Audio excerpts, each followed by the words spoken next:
compare this back-to-back win to Tampa Bay's back-to-back win. It feels different. I know because the COVID years probably muddled things, but where do these things rank?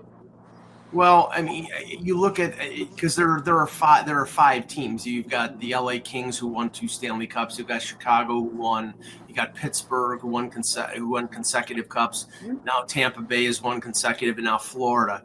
I mean, I think this team right now is probably second or third of those five teams. I mean, the Chicago teams with Kane and Taves Yeah. were incredible, and I mean, LA won because Jonathan Quick was incredible.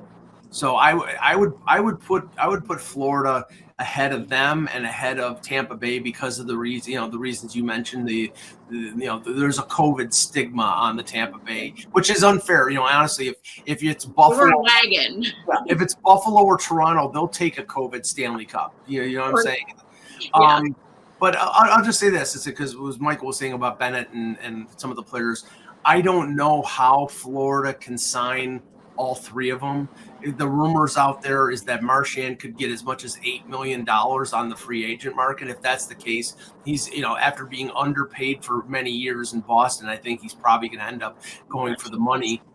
Yeah.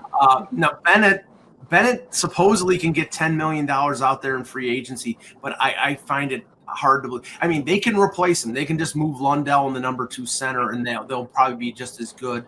But Bennett, if they pay him $8.5 million, that's probably the equivalent of 10 someplace else. So he probably stays. The one I think is interesting is Ekblad, because this team is not, it's different than it was last year. They lost Montour and Ekman Larson. They replaced that with Seth Jones and Schmidt. I think the last year's is a little better defensively, but all the way around, I mean, they're just a playoff hardened team. And the experience of winning the cup last year, I think, really helped them this year.